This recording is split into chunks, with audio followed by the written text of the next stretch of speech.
자, 이번 과정은 그 사례형 특강이에요. 사례형 특강인데 우리 그 종합반 정규 과정에서 이 사례형 문제집을 한번 쭉 다룰 거예요. 이건 제 문제집인데 기출 문제집이에요. 사례형 문제랑 법조전 모의고사랑 다 들어있는 기출 문제집이죠. 근데 아직 개정표는 안 나왔어요. 곧 낼 거예요. 근데 이제 그 앞서 갖고 이 강의를 개설한 이유는 뭐냐면 우선 변시 기출 문제만 듣기를 원하시는 학생이 있어요. 법전형 모의고사는 빼고. 그래서 그런 학생들 수요가 있고, 그리고 또 거기 종합반 정규 과정에서 하면 아무래도 시간이 조금 빡빡해서 조금 빨리 나가요. 그래서 근데 지금 2월 달이잖아요. 근데 사례형 문제집을 기본 강의하듯이, 그래서 사례형 문제집에 나오는 중요 쟁점들을 기본 강의하듯이 좀 심도 있게 다뤄줄 필요도 있지 않느냐. 그래서 이제 이 강의를 개설을 한 거예요. 그리고 또 한 가지는 사례형 문제를 어떻게 좀 접근을 해야 되느냐, 이런 팁 같은 것도 좀 알려주면 좋고, 그래서 개설을 한 거예요. 그래서 이제 4회로 잡혀 있는데 지금 계획은 그래요. 우선 변시 6회 6개 요 문제를 다루려고 해요. 그리고 혹시라도 시간이 남으면 사시 문제 중에 변시 6회에 나오지 않은 쟁점을 다루고 있는 문제를 좀 다뤄보려고 해요. 자, 그렇게 해서 뭐 방금 말씀드린 대로 변시 6회를 다루면서 그 문제에 나와 있는 쟁점들은 기본 강의에 준하는 정도의 설명을, 심도 있는 설명을 한다. 그래서 어쩌면은 상법 공부가 어느 정도 돼 있으신 분들은 지겨울 수도 있어요. 뭘 사례형 문제 풀면서 저렇게 깊이 자세히 설명을 하느냐, 지겨울 수도 있는데, 어쨌든 지금 2월밖에 안 됐고 해서 그렇게 컨셉을 잡았어요. 자, 변시 1회부터 볼게요. 1회부터 1회 문제부터.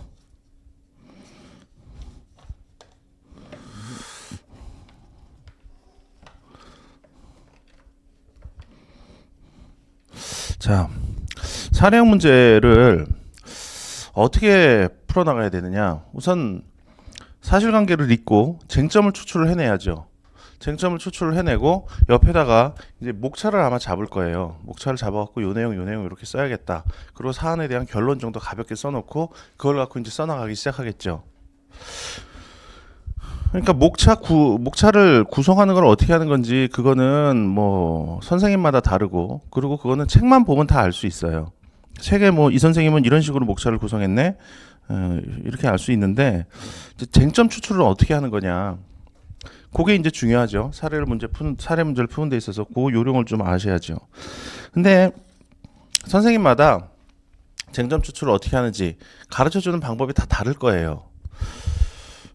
근데 제가 지금 말씀드리는 방법은 상법에서만 적용하는 게 아니라 민법이든 형법이든 다 적용이 가능한 것들이에요. 그리고 민법 선생님이 말씀하시는 것도 상법에 다 적용이 가능한 거고요. 근데 그 중에서 어떤 게 제일 좋을지는 그냥 자기가 선택을 하시면 돼요. 그리고 부분적으로 좋아 보이는 거 취사 선택해갖고 하시면 돼요. 근데 저는 드리고 싶은 얘기가 그래요. 올해 변시 상법 문제 같이 한 문제당 쟁점 하나씩 다루고 있는 이런 문제면은 이건 사실상 거의 단답형 문제예요. 문제 읽어보면 쟁점이 뭔지 그냥 나와요. 되게 쉽게 나왔다는 얘기 들으셨죠?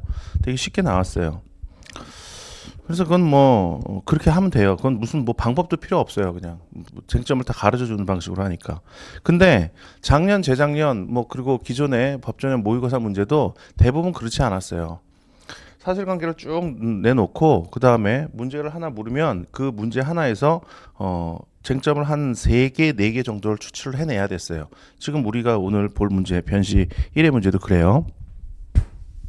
근데 그걸 어떻게 놓치지 않고 잘 추출을 해낼 수 있느냐? 우선 기본적으로 사실관계를 머릿속에다 딱 넣어놓고 있어야 돼요. 그러니까 제가 이 방법을 말씀드리는 건 제가 수험생 때 이렇게 했다는 게 아니에요. 제가 실무를 해보니까 보다가 여길 보니까 아, 실무에서 내가 경험한 걸 여기다 적용하면 진짜 좋았겠구나라는 생각이 들어서 말씀을 드리는 거예요. 실무에서 어떤 경험을 해봤냐면 이래요. 우선 실무에서 변호사가 소장을 쓰려면 우선 당사자들 얘기를 들어야죠. 사실관계가 뭔지 얘기를 들어야 될 거 아니에요. 그 사실관계가 우리 사례 문제 보면은 이 앞에 사실관계 이거예요. 문제 앞에 사실관계 쭉 나오고 밑에 설문 나오잖아요. 사실관계 그거를 이제 의뢰인이 얘기를 해주는 택이라고. 근데 의뢰인이 쭉 얘기를 들어보면 처음엔 그랬어요. 제가 대충 얘기를 듣고 요러한 거 하면 되겠구나. 사례형 문제 푸듯이 쟁점이 머릿속에 떠오르잖아요.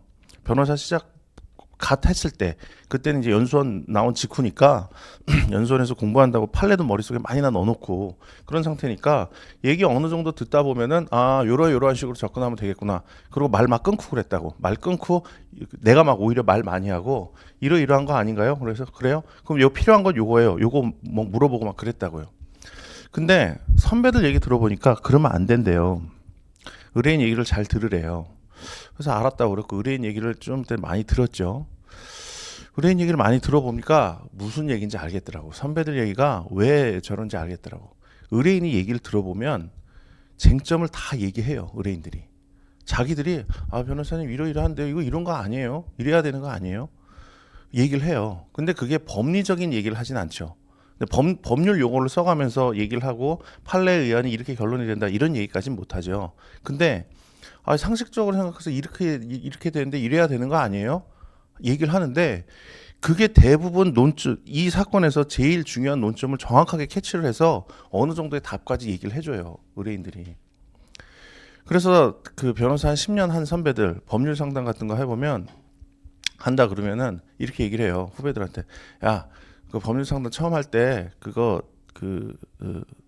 되게 두려워하고 그러는데 두려워할 거 없다고.